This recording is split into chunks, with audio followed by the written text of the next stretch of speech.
Hello everyone, welcome to University. আজি আমি আলোচনা কৰিম এখন ভিডিঅ'ৰ জৰিয়তে যে অসমত ফাৰ্ম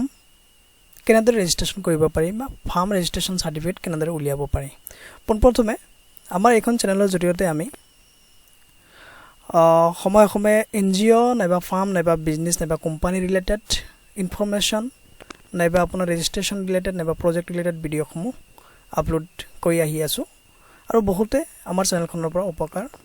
বা হেল্প পাই আহি আছে। সো আপোনালোকে যদি আমাৰ চেনেলটো হেল্পফুল বুলি ভাবে তেনে সাবস্ক্ৰাইব কৰিবলৈ নাপাহৰিব। বলক আজি ভিডিঅ'টো আৰম্ভ কৰিছো। আজি আমি আলোচনা কৰিবলৈ ওলাইছো অসমত ফাৰ্ম কিদৰে ৰেজিষ্ট্ৰেচন কৰিব পাৰি। পোনপ্ৰথমে মই আমাৰ কিছুদিন আগতে ৰেজিষ্ট্ৰেচন আমাৰ পৰা ৰেজিষ্ট্ৰেচন কৰাই লোৱা ক্লায়েন্ট এটা ৰেজিষ্ট্ৰেচন কপি দেখুৱাই আছো। এটো হল আমাৰ তেওঁলোকৰ এড্ৰেছটো আছিল আপোনাৰ গোলাঘাটৰ এজনৰ আছিল আপোনালোকৰ ফাৰ্ম ৰেজিষ্ট্ৰেচন তেওঁলোকৰ সাৰ্টিফিকেট অলৰেডি আহি গল। Certified copy of registration of firm যেদৰে আপোনালোকে চাব পাৰিছে nature of business engineering and construction তেওঁলোকৰ সাৰ্টিফিকেট ৰেজিষ্ট্ৰেচন সাৰ্টিফিকেট আহিছে। সো এতিয়া আমি আলোচনা কৰিম এই ৰেজিষ্ট্ৰেচন সাৰ্টিফিকেট পাবলে আমি কিদৰে আৰু কি ডকুমেন্টস আপলোড দিব লাগে বা কি process follow কৰিব লাগে। পোনপ্ৰথমে মই list of documents two be submitted along with the application form এই ডিটেইলস টু দেখুৱাইছো আপোনালোকক। কম্পিউটাৰ স্ক্ৰিনত আপোনালোকে যেনে দেখা পাইছে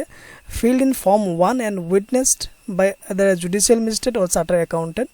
form 1 বুলি এটা ফৰ্ম আছে, এটো ফৰ্ম আপোনালোকে ফিল কৰিব লাগিব। মই ফৰ্মটো দেখুৱাই দিছো আপোনালোকক ফৰ্ম 1 কোনটো হয়। এতিয়া আপোনালোকে এই ফৰ্ম 1 টো দেখা পাব।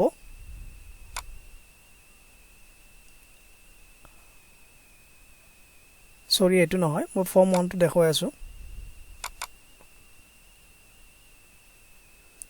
আপোনালোকে লক্ষ্য কৰিলে দেখা পাব ইয়াতে ফৰ্ম নম্বৰ 1 এটো হল ফৰ্ম নম্বৰ 1 এটো আপোনালোকে ফিল আপ কৰিব লাগিব। ডিটেইলস ফিল আপ কৰি আপোনালোকৰ ফাৰ্ম অফ পাৰ্টনাৰশ্বিপ ফাৰ্ম যেহেতু পাৰ্টনাৰশ্বিপত কিমানজন ব্যক্তি আছে কিমানজন কি কেনেদৰে শেয়াৰটো লৈছে বা তেওঁলোকৰ কি ৰুলছ এণ্ড ৰেগুলেশন ফলো কৰিব লগিয়া আছে তেওঁলোকে চাৰ্টাৰ একাউণ্টেন্টৰ পৰা এটো ভেৰিফাই কৰাই লব লাগিব ফৰ্ম নম্বৰ 1 টো। সো পোনপ্ৰথমে আপোনালোকে ফৰ্ম নম্বৰ 1 টো দিব লাগিব। তাৰ পিছত সাৰ্টিফাইড কপি অফ ৰেজিষ্টাৰ্ড ডিড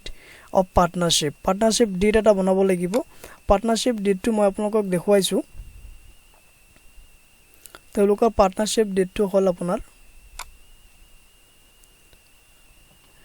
এয়া হল পাৰ্টনাৰশ্বিপ ডিড। এটাকৈ পাৰ্টনাৰশ্বিপ ডিড এটা আপোনালোকে বনাই লব লাগিব। এটো সাব ৰেজিষ্ট্ৰাৰ পৰা পাৰ্টনাৰশ্বিপ ডিডটো বনাব পাৰি যায়। তাৰ পিছত লগতে আপোনালোকে আমাৰ পৰা ডেমো ফৰমেটটো পাই যাব। আপোনালোকে আমাক যোগাযোগ কৰিলে এই ডেমো ফৰমেটটো আপোনালোকে পাই যাব। তাৰ পিছৰ ডকুমেন্টসটো দিব লাগিব আপোনাৰ ল্যান্ড ডকুমেন্ট জমানবন্দী allotment order for the office accommodation office থকাৰ এটা এড্ৰেছ প্ৰুফ দিব লাগিব। যদি অফিস আপোনালোকে ৰেন্টত লৈছে ৰেন্ট এগ্ৰিমেন্ট দিব লাগিব। তাৰ পিছত ৰেন্ট লিজ এগ্ৰিমেন্ট যদি আপোনাৰ বিজনেস প্ৰিন্সিপল ল্যান্ডটো লিজত লৈছে সেই লিজ এগ্ৰিমেন্টটো দিব লাগিব। হেতু আপোনালোকে জানে, তথাপি মই এবাৰ আপোনালোকক দেখুৱাই দিছো। ল্যান্ডৰ প্ৰুফটো মই দেখুৱাই দিছো আপোনালোকক। এনেকুৱাকে আপোনালোকে এটা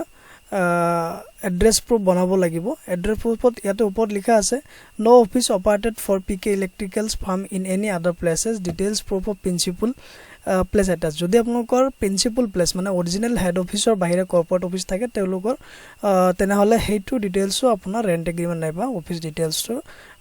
ফাৰ্নিশ কৰিব লাগিব, দিব লাগিব, আপলোড কৰিব লাগিব with proof of ownership of the land. ইয়াতে আপোনালোকে এফিডেভিটটো চাব পাৰিছে। ইয়াতে তেওঁলোকৰ প্ৰিন্সিপল এড্ৰেছ এটাই আৰু এটাতে তেওঁলোকে অপাৰেচন কৰি আছে বিজনেছটো।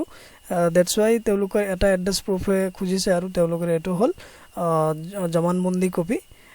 যেটো নেকি প্ৰুফ অফ অনাৰশ্বিপটো ৰিলেট কৰে।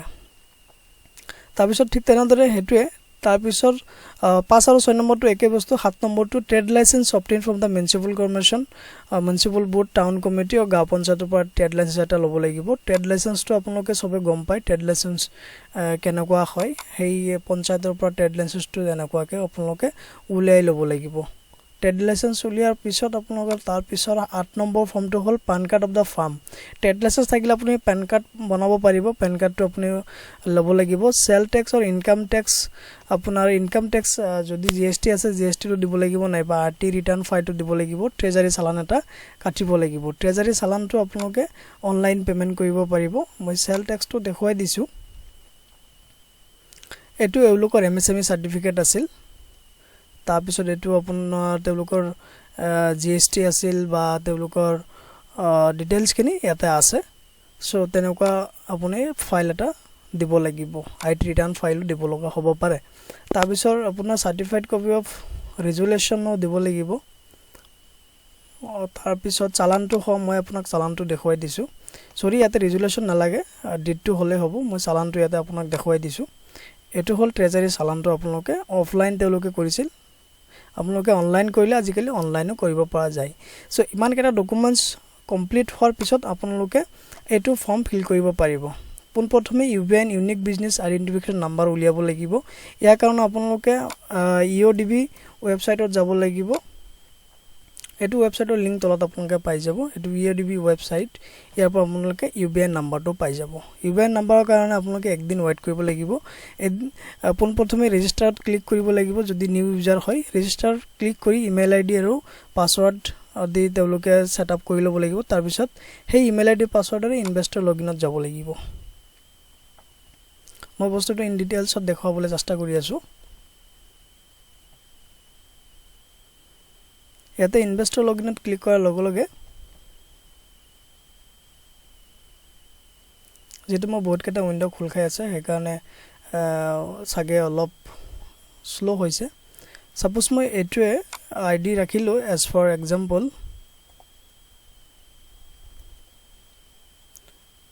324811 এটো লগইন কৰি দিয়াৰ পিছত আপোনাৰ ইউবিএনৰ কাৰণে মই প্ৰথমে বস্তুটো দেখুৱাইছো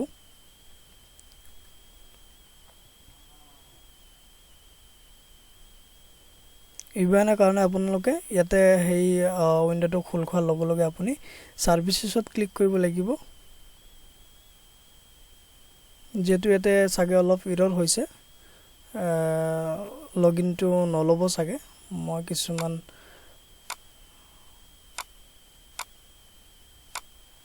এটো মই অলপ চেঞ্জ কৰি দিছো বেলেগ এটা ইমেইলৰ মই লগইনটো কৰি লৈছো এক মিনিট মান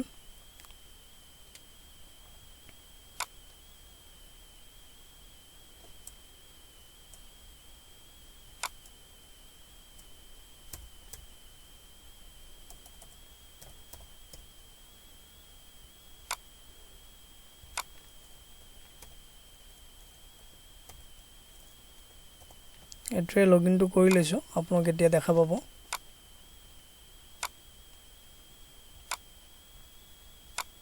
বহুত কেটা উইন্ডো খোল খাই আছে একেটা মই অফ কৰি দিছো অলপ স্লো চলি আছে মনটো সো ইয়াতে আপোনালোকে এনেকুৱাকে এপ্লাই ফৰ সাৰ্ভিসেছত যাব লাগিব ইউনিক ইউবিএন নাম্বাৰৰ কাৰণে এপ্লাই ফৰ সাৰ্ভিসেছত যাই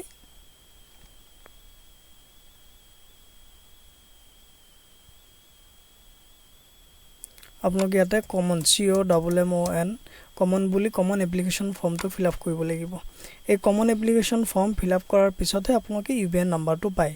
সো কমন এপ্লিকেশন ফৰ্মত আপোনাৰ বিজনেছৰ নেচাৰ অফ বিজনেছ ডিটেইলছ আপোনালোকে ইয়াতে দিব লাগিব কমন এপ্লিকেশন ফৰ্মত ইয়াতে যায় আপোনালোকে কি এগ্ৰিড সিলেক্ট কৰিব তাৰ পিছত ইয়াৰ পৰা আপোনালোকে অথৰাইজেশন লেটাৰ এটা ডাউনলোড কৰি ল'ব ডাউনলোড টেমপ্লেটছ ইয়াতে ক্লিক কৰিলে আপোনালোকে অথৰাইজেশন লেটাৰ এটা দেখা পাব এটো আপোনালোকে ফিল আপ কৰিব লাগিব ইয়াতে লিখিব লাগিব ডাইৰেক্টৰছ এটো মই অলপ ডাঙৰকে দেখাই দিছো এটো ফিল আপ কৰিব উই আৰ ডাইৰেক্টৰছ অফ ইয়াতে আপোনাৰ ফাৰ্মৰ নামটো দিব ইয়াতে ডাইৰেক্টৰ বা যিজনে এই এপ্লিকেশনটো কৰি আছে তেখেতৰ নাম দিব যিজনে এপ্লিকেশন কৰি আছে তেখেতৰ নামটো ইয়াত দিব আকৌ তাৰ পিছত ইয়াতে আপোনাৰ এনজিঅ'ৰ ফাৰ্মৰ নামটো দিব তাৰ পিছত ইয়াতে পাৰ্টনাৰ বা ডাইৰেক্টৰ কেজন আছে এজন থাকিলে এজনেৰে ইয়াতে সিগনেচাৰ আৰু সিল মাৰি আপোনালোকে এটো আপলোড কৰি দিব এটো হল প্ৰসেস তাৰ পিছত এটো সিলেক্ট কৰাৰ পিছত ইয়াতে আপোনাৰ আহিব please select the category of business ইয়াতে আপুনি পাৰ্টনাৰশ্বিপ ফাৰ্ম বুলি সিলেক্ট কৰি দিব পাৰ্টনাৰশ্বিপ ফাৰ্ম বুলি সিলেক্ট কৰি দিয়াৰ লগতে ইয়াতে আপুনি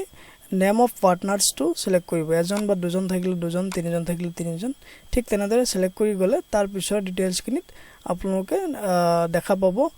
অফিস এড্ৰেছ আৰু ডিটেইলছ খিনি দিব লাগিব লাষ্টত আপোনালোকে আপলোড দিব লাগিব আইডি প্ৰুফ মানে আধাৰ কাৰ্ড নাইবা ভোটাৰ আইডি এজ আইডেন্টিটি আৰু এড্ৰেছ প্ৰুফ হিচাপে এপ্লিকেন্টৰ তাৰ পিছত এটো কৰাৰ পিছত আপোনালোকে ইউনিক বিজনেস আইডেন্টিফিকেশন নাম্বাৰ এটা পাব সাপোজ আমি যেটো এপ্লাই কৰিছিলো ইয়াৰে আমি ইউনিক নাম্বাৰটো পাইছো এটো আমি দেখুৱাই দি আছো আপোনালোকক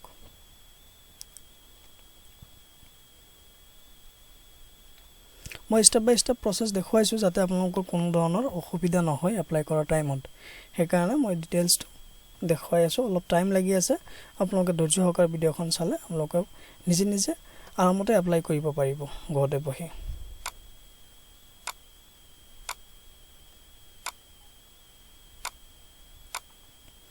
এটা মই ডেটাৰ ৰেঞ্জটো সিলেক্ট কৰিছো বিকজ মই মনত নাই মোৰ ৰেফাৰেন্স আইডিটো সেইকাৰণে মই ইয়াতে যেতিয়া এপ্লাই কৰিছিলো এপ্লিকেশন ৰেফাৰেন্স নাম্বাৰটো দিলে ইয়াতে ডাইৰেক্টলি মই সাৰ্টিফিকেটটো চাব পাৰিলো হয় যেহেতু মোৰ মনত নাই সেইকাৰণে মই ট্ৰেক কৰি আছো ডেট ওয়াইজ সো ইয়াতে আপোনালোকে চাব পাৰে কমন এপ্লিকেশন ফৰ্ম এপ্লাই কৰিছিলো 26/3 সো এটো আমি অলৰেডি পাইছো ডেলিভাৰ্ড হৈছে ডেলিভাৰ্ডটোত ক্লিক কৰিলে আপোনালোকে ইয়াতে দেখা পাব আমাৰ সাৰ্টিফিকেটটো আউটপুট সাৰ্টিফিকেট সো ইয়াতে আউটপুট সাৰ্টিফিকেটত ক্লিক কৰিলে আপোনালোকে আমাৰ সাৰ্টিফিকেটটো ইয়াতে খোলখোৱা দেখা পাব মই দেখুৱাই দি আছো কোনটো ইউবিআই নম্বৰ আপোনালোকে দিব লাগিব হেতু মই দেখুৱাই আছো ইয়াতে আপোনালোকে পাব ইউবিআই নম্বৰ এইটো নম্বৰেই হল ইয়াতে থকা নম্বৰটো ইউবিআই নম্বৰ আপোনালোকে যেন দেখা পাইছে তাৰ পিছত নেম অফ ফাৰ্ম দিব ইয়াতে বিজনেছ টাইপটো দিব পান নম্বৰটো দিব আৰু ইয়াতে আপোনালোকে duration of the farmত লিখিব until the dissolved mutually by the partners ঠিক তেনেদৰে ডিটেইলছ খিনি দি পত্তা নম্বৰ ডাক নম্বৰটো দি নিজৰ ফিল আপ খিনি কৰি পাৰ্টনাৰছৰ ডিটেইলছ খিনি দিব তাৰ পিছত কোন দিনৰ পৰা জয়েন হৈছে হেতু দিব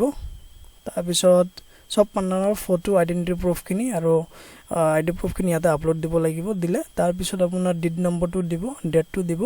ডিডত লিখা থাকিব ডিড নম্বৰ তাৰ পিছত আপোনাৰ সাৰ্টিফিকেট নম্বৰটো দিব certificate number apni income tax or issued by the government of India certificate ঠিক তেনেদৰে ইয়াতে যেনেদৰে ফিল কৰিছো তেনেদৰে আপুনি অনলাইনত ফিল কৰি এটো